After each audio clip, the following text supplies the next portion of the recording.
Help me reach 1,000 subscribes. Support the video with a like and leave your thoughts in the comments. I read every comment. Thanks. I never thought a vacation photo could end a relationship, but looking back, it wasn't the picture that broke us. It was everything that came before it. My name is Emily. I'm 32, and until last summer, I believed love meant compromise, patience, and trusting the person you chose.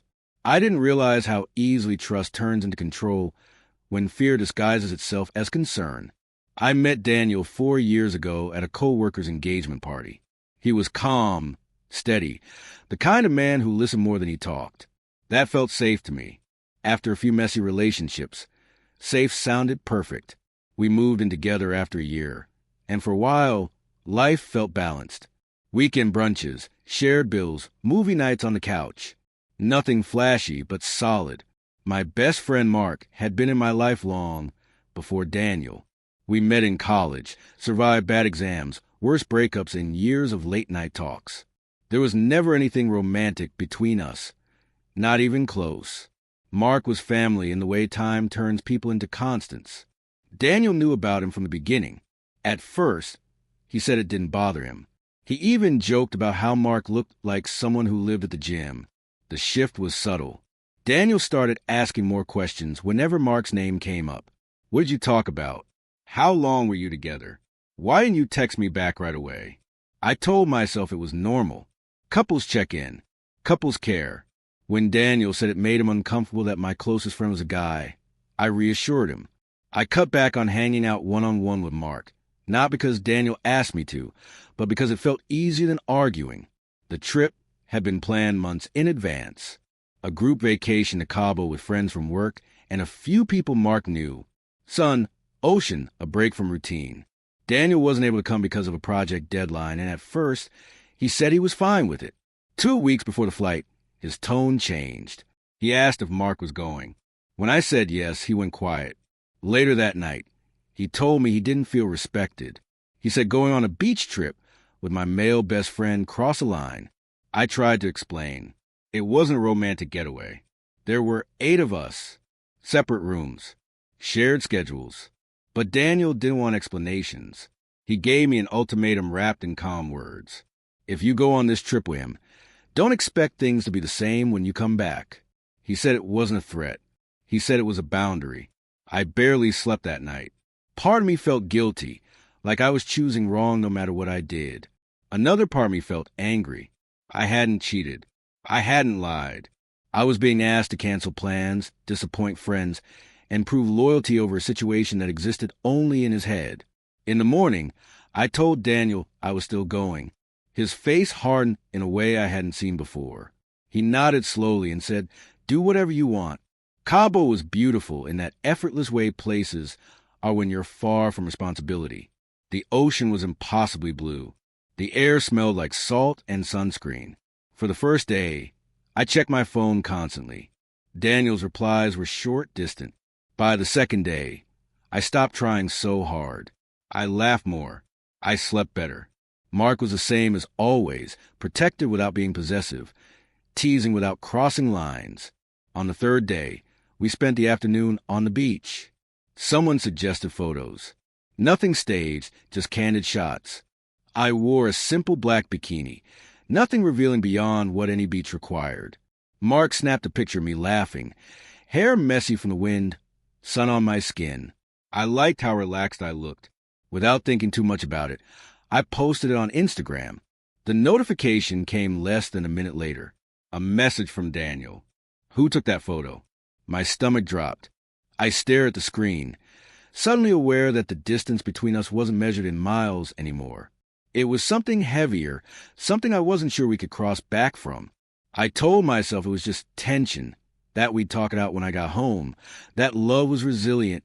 But even as I typed a neutral reply, a voice inside me whispered that some lines, once drawn, never disappear. When I told him Mark took the photo, Daniel didn't respond right away.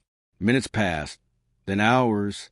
That silence felt louder than any argument we'd ever had. I tried to enjoy the rest of the trip, but the weight followed me everywhere. At dinner, I laughed too late. On the beach, I smiled without feeling it. I knew something had shifted, and no amount of sun or tequila was going to smooth it over. The night before we flew back, Daniel finally called. His voice was controlled, almost attached. He said seeing that photo felt like public disrespect, that I knew how it would look, that I chose attention over our relationship. I reminded him he knew where I was, who I was with, and that nothing inappropriate had happened. He said it didn't matter. The damage was already done. He repeated the word boundary like it explained everything. When I got home, the apartment felt unfamiliar. Daniel's shoes were gone. Half his closet was empty. He'd taken his laptop, some books, the framed photo from our last anniversary. On the kitchen counter was a note written neatly, like a grocery list. I need space. I'll reach out when I'm ready to talk. No signature. No emotion. Just absence. The days that followed were quiet in a way that made me question myself constantly. I replayed conversations. Wonder if I should have canceled the trip. If posting the photo was careless. Friends were divided. Some said Daniel was insecure. Others said I should have known better.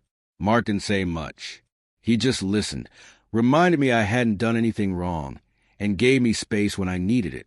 A week later, Daniel asked to meet.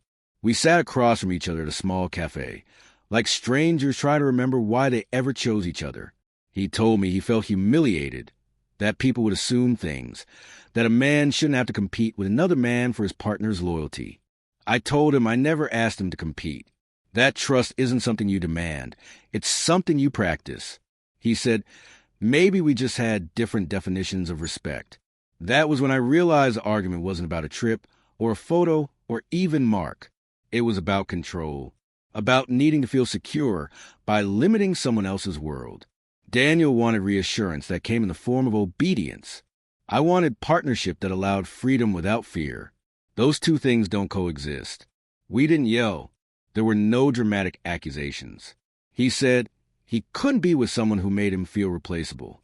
I said I couldn't be with someone who saw my independence as a threat. When we stood up to leave, there was a finality in the air. He hugged me, briefly, and said he hoped I'd understand one day. I already did. The breakup was quieter than I expected.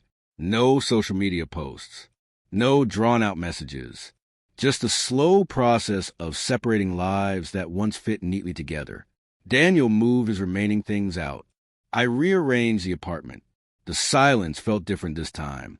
Less heavy. More honest. Weeks later, I scrolled past that same bikini photo. The comments had faded into background. What stood out wasn't how I looked, but how free I felt in that moment. I thought about the ultimatum, about how close I'd come to shrinking myself to keep someone comfortable. Love shouldn't require you to erase parts of your life to make someone stay. Mark and I are still friends, unchanged by all of it. Daniel, and I don't speak anymore. Sometimes I miss what we had, the stability, the routine. But I don't miss the constant second-guessing, the feeling that one wrong move could cost me everything. I learned that boundaries meant to protect a relationship shouldn't suffocate it. The photo didn't end my relationship. It revealed it. And in that clarity, painful as it was, I found something better than reassurance. I found myself again,